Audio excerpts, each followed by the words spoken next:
Hello friends, I am Dr. Prasad back again to have a discussion with you.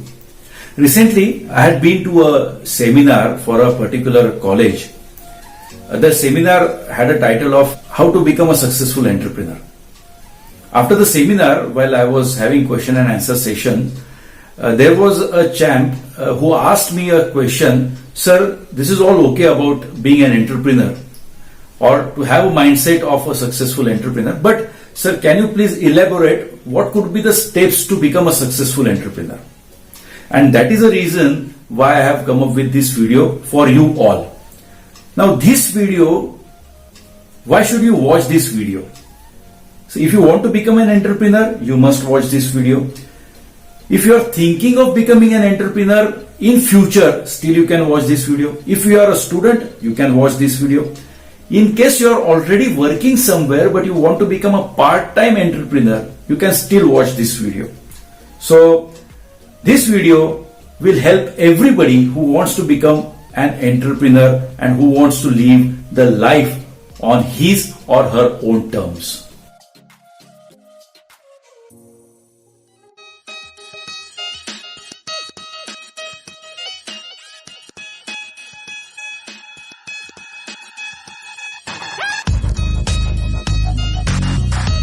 To elaborate, there are various steps as to how to become an entrepreneur.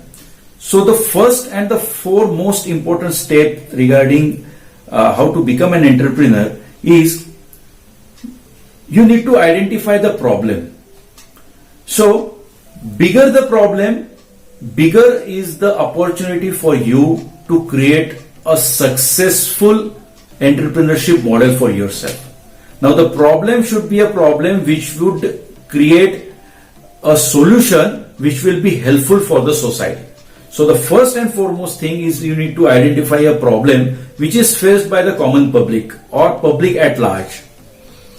The second aspect, apart from the identification of the problem, is you also have to identify or you have to do a research for the available products for that particular problem.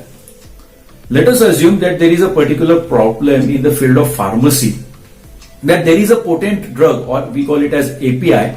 That drug is having very good efficacy, but the taste is bitter. Now for this bitter taste, are there any solutions which are already there in the market? Say for example, there is a solution available in the form of a tablet but having a coating over it. Now that is basically a solution to the problem for a bitter drug. Then your research will tell you that yes, already there is a solution. Then the next step comes is you have to identify whether the existing solution has some disadvantages or inadequacies, or you may say that the existing solution has some insufficiencies. So the third step is to identify the insufficiencies of the existing solution. The fourth step would be innovation. Now you need to identify a solution which will be better than the earlier solutions. That is what is your own thinking, because innovation is the asset for becoming an entrepreneur at any point of time.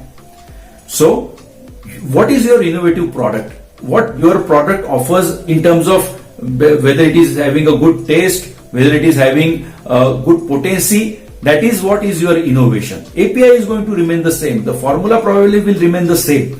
But what extra does your product offer to the patient, to the client, to the final customer is very important. The next step, the fifth step, is to identify the resources required. Now you have identified the problem. You have seen what the competitors are doing. You have also seen what is required to be done in terms of your product. So you have innovated your product. Then what are the resources which will be required to prepare that product? After you know what are the resources required, then you'll have to calculate the cost of your final product. For that, you also have to have a pilot plant, initial plant, basic understanding of know-hows of how to do it. The seventh step which comes is you have to compare your cost of your own product which you have manufactured to the product which is already available. And if you want to become successful, your product A should be low in terms of cost, and B, it should be better than the existing competitor products. So unless and until you have both of them with you, your product probably will not have that much of good success in the market. Now this applies to everything. Let us take an example of the product which is Reliance Jio. Before Reliance Jio came in the market, the basic problem was of high cost of data. And how Reliance Jio addressed that cost? The data, I remember, in 2016 used to cost you around 100 rupees for 1 GB.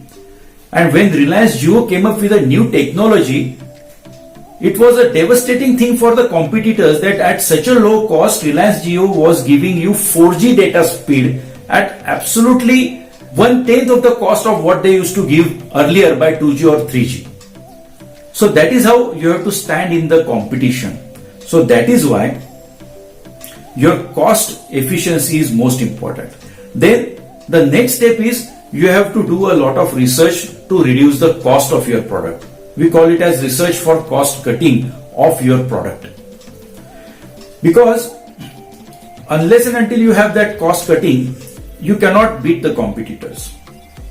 Again, you have to prepare a pilot plant just to make sure that whatever you are thinking, whatever you are dreaming, whatever you are putting it in front of as a product, whether it succeeds or not. Because that pilot plant gives you a lot of understanding as to how it will practically happen once the major rollout comes in the picture.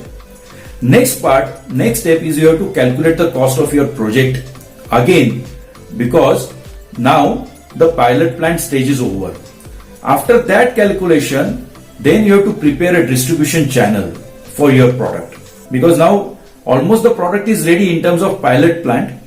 You have also calculated the cost. You have the cost effective distribution channel. When you finalize a distribution channel, you also have to prepare a marketing strategy of your product. After preparing a marketing strategy of the product, you must have a basic talk with your probable stockist and super stockist and dealers, because these are the pillars for your actual sale of your product. Okay, after having a talk with them, these are the basic things. Till now, you have not come in full-fledged production mode.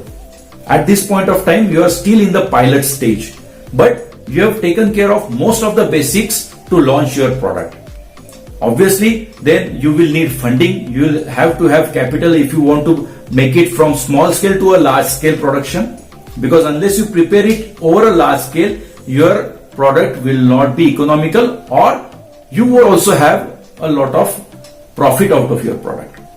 So at this point of time, after doing the basics right, you will have to identify some sponsors, or you will have to identify some investors for your product. So for those investors, they are not going to give you the money as such simply like, please have this money and launch your product. No, you will have to present your product to them properly. For that, you will have to prepare presentation. You will have to prepare a presentation on paper as well as on slides, and you have to take their appointment. You have to meet them. You have to show them how your product is better, what kind of problem does it solve for the society, and how it is going to crack the market in the coming years.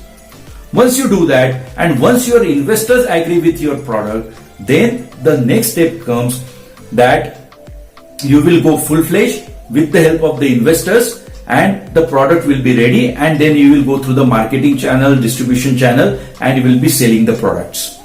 Then the next important step comes, because you have prepared, you have manufactured the product. Now you need to sell the product as well. You have prepared a marketing team.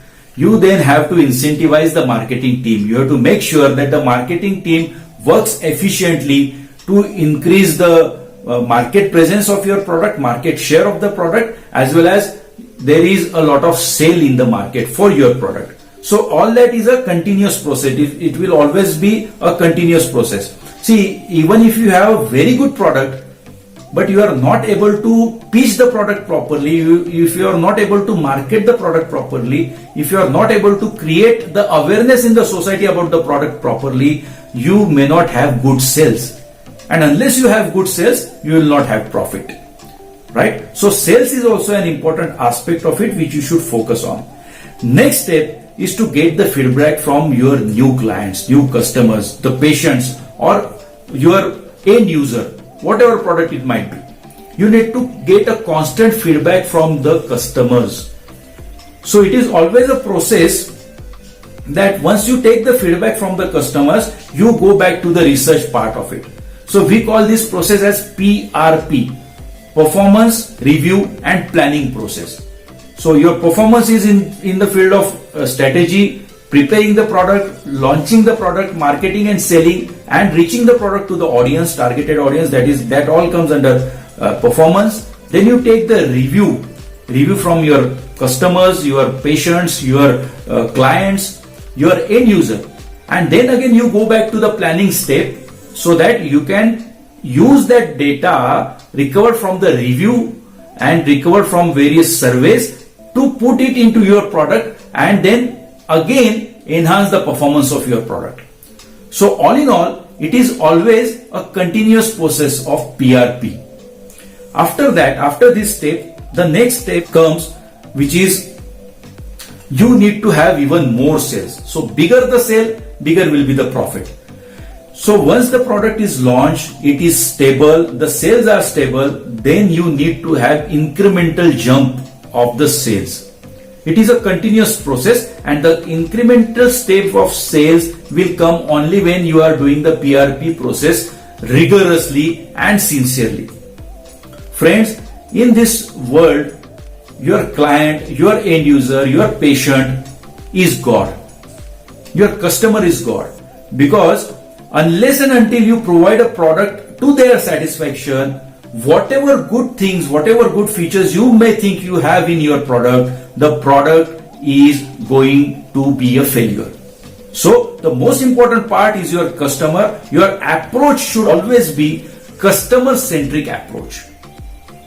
So that once you have your customer satisfied, everything will fall in its own place and you will become a successful entrepreneur. The next part is this PRP should be continued. It should always be in a loop. It should never stop. You should always strive to have best of the best product with lowest possible cost and maximum customer satisfaction. So in all, these are the different steps which we must understand if we want to become an entrepreneur, if we are thinking to become an entrepreneur, already if we are an entrepreneur, or if you want to start something on your own, but still you are doing a job, but you want to become an entrepreneur. So please, once again go through this video, try to identify those steps which you think are necessary and which you need to, change a bit to become a successful entrepreneur. Friends, I hope you would have liked this video. Please do subscribe to our YouTube channel, and we are also available on Telegram and Facebook page. So till the time we meet for the next time, please do take care of your health. Stay safe, stay happy. See you soon. Bye.